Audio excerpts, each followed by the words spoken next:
अस्सलाम वालेकुम। बड़े दिनों के बाद आज मौका मिला लाइव आने का। कुछ मजबूरियां रही थी, लोगों का कहना भी कुछ अलग था और हमने भी थोड़ा सा शांति इख्तियार की थी। बहुत सारे मसले हैं और आज एक ऐसा मसला सामने आया जिसकी वजह से खुद लाइव आना पड़ा। एक हमारे कॉन्स्टिट्यूंसी के एक नौजवान हैं, पढ़े लिखे हैं। मैं रास्ते से जा रहा था तो इन्होंने कोई बात कही। एक नाम है मुसलमानों का रहबर, टीवी डिबेट करने वाला और वहाँ मुसलमानों का और इस्लाम का पक्ष रखने वाला एक शख्स जो शायद पुंछ राजौरी से है। विकारज भट्टी नाम है, थाना मंडी का रहने वाला है। एक बहुत बड़ा नाम है सोशल मीडिया पे या आप टीवी चैनल्स पे उसको बहुत देखते होंगे। और मुसलमानों का पक्ष रखने वाला और मुसलमान के नाम पे धब्बा उसे अगर आप कह सकते हैं तो उस मतलब कम पड़ जाएगा। ये शख्स है, ये हैंडीकैप है, आरिफ भाई है, आरिफ इनका नाम है।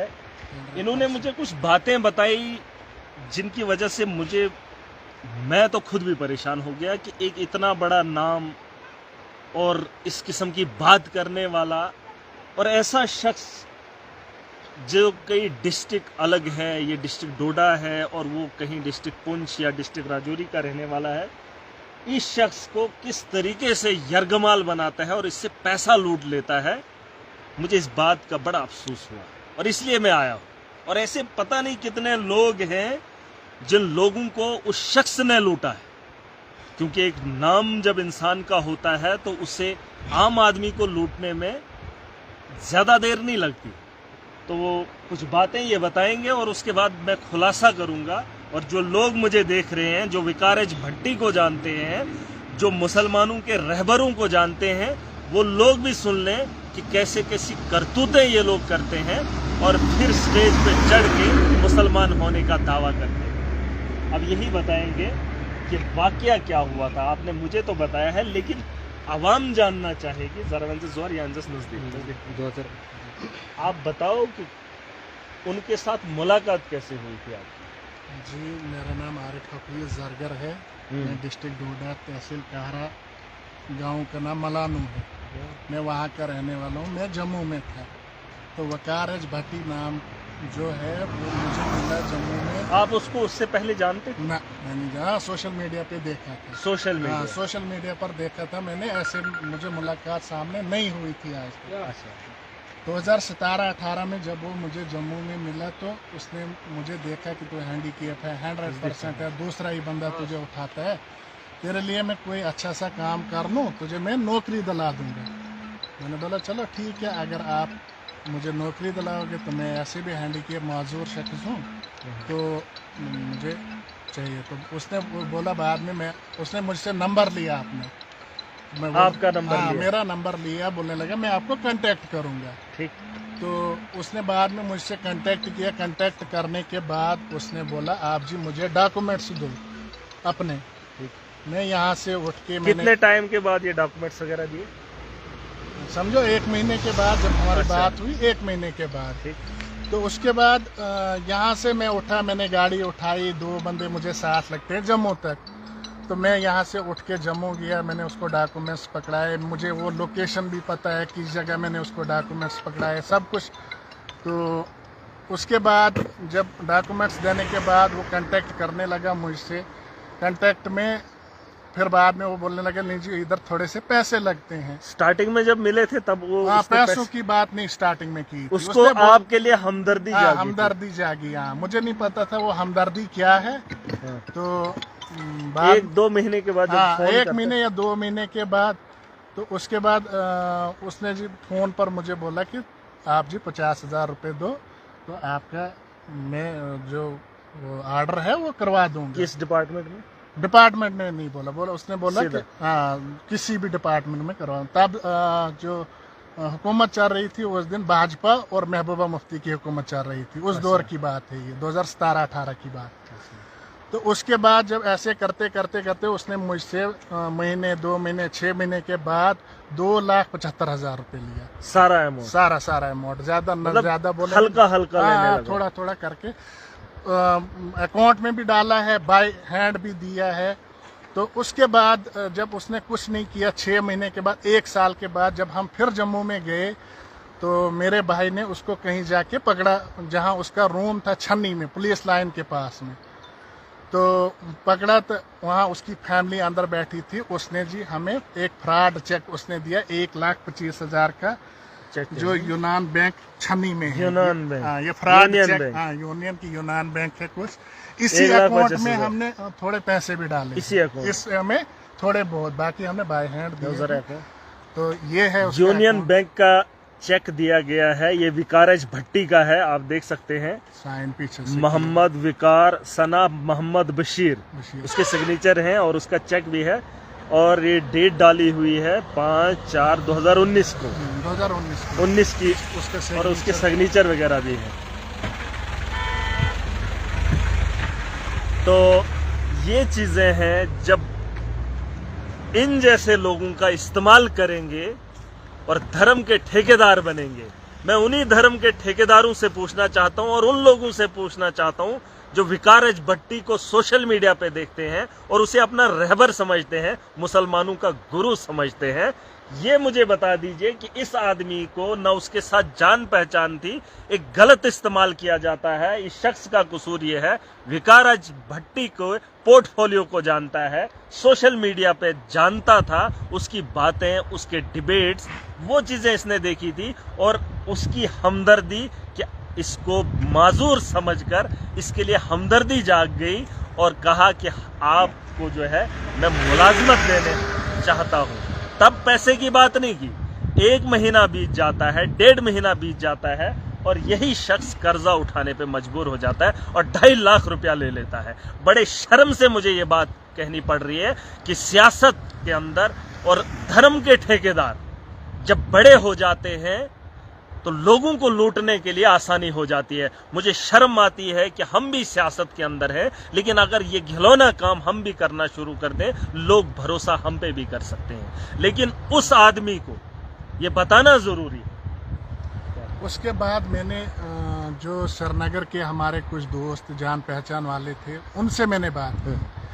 तो सबसे पहले मैंने वहाँ के जो उमर वानी साहब हैं, वो फाउंडेशन कुछ चलाते हैं, उनसे मैंने कांटेक्ट किया। उनको बोला, वो जम्मू में मुझसे मिलने आए मेरे रूम में।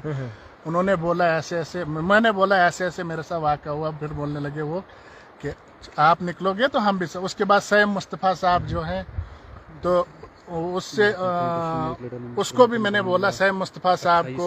आदिल नज़ीर आजकल उनके साथ चल रहा है, आदिल नज़ीर को मैंने बोला है। आदिल नज़ीर बोलता है जी मैंने बोला है। आदिल नज़ीर ने भी अब परसों की डेट में, 1 महीने की डेट में उनकी शादी हुई है। जर्नलिस्ट, उसका नाम रूही कुछ है, लड़की का उसके बात ये नहीं है। बात सिर्फ इतनी है कि एक बड़ा नाम जब इस्तेमाल होता है, एक आम इंसान के पास जाता है, तो उसकी उम्मीदें उससे जाग जाती हैं। तो जब उम्मीदें जाग जाती हैं, फिर इस किस्म के हालात बनते हैं। एक गरीब को कर्जा उठाने पे मजबूर किया जाता है और हद तब खत्म होती है जब 2.5 लाख का कर्जा उठाया जाता है, उसकी अदायगी नहीं कर पाते हैं और ये शख्स मुलाजमत में इंतजार करता है। और विकारज भट्टी, जब मैंने इसकी छानबीन की, मैंने अपने दोस्तों से पूछा, कुछ लोगों से बात की, तो कहा कि ऐसे कई लोग हैं जिनको लूटने का काम विकारज भट्टी ने किया है। लेकिन विकारज भट्टी ये बात नहीं जानता था कि महराज मलिक की नोटिस में ये बात नहीं आई है, क्योंकि हम वो लोग हैं, चाहे कोई भी हो, जिसने भी गरीब के साथ खिलवाड़ किया होगा, उसके खिलाफ आवाज उठाना हमारा हक है, फर्ज है। और धमकियां वो औरों को दे सकता है, उसने दबा के रखा है जिन जिन लोगों का पैसा लूटा है। लेकिन वो लोग भी खुलकर आए कि जम्मू कश्मीर में जितने भी लोगों के साथ इस्तेसाल हुआ है, चाहे उसमें अगर और कोई लोग भी हैं, लेकिन हद खत्म है, हैंडीकैप्ड है। और यह हादसा बहुत सारे लोगों से हुआ है, 100% हैंडीकैप्ड है और उसे शर्म नहीं आई और बीजेपी की दलाली करता है। साफ जाहिर होता है पीडीपी और भाजपा की अगर सरकार थी तो वो दलाल कहां से खड़ा हो गया कि उसने इस माजूर शख्स से 2.5 लाख रुपया लिया और चेक जो है फ्रॉड दे रहा है। अगर पुंछ के लोग देख रहे हैं, अगर एडमिनिस्ट्रेशन देख रही है, अगर पुलिस महकमा कोई देख रहा है तो गुजारिश रहेगी, मैं इस चेक का फोटो भी डाल रहा हूं क्योंकि एक बहुत बड़ा स्कैम है।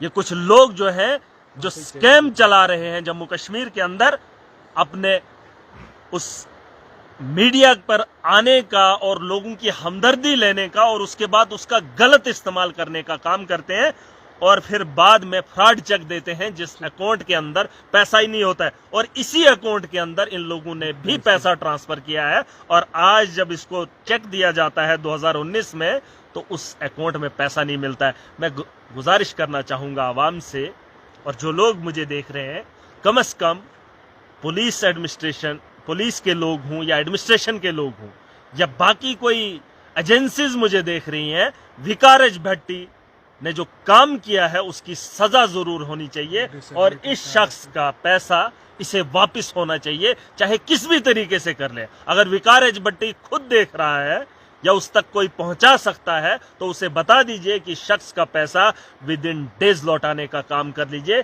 क्योंकि जिन लोगों से पैसा लिया है वो इसे मजबूर कर रहे हैं और ये वो उतना बड़ा शख्स नहीं है कि उन लोगों की अदायगी इस हालत से कर ले। इसे उम्मीद थी कि इसको नौकरी मिलेगी, फिर जाकर जो है उनका कर्जा, उन लोगों का कर्जा वापस कर सकता था। तो मैं चाहूंगा इसका डिसेबल 100% डिसेबल बंदा और इस आदमी से 2.5 लाख रुपया यूडीआईडी कार्ड भी लगा।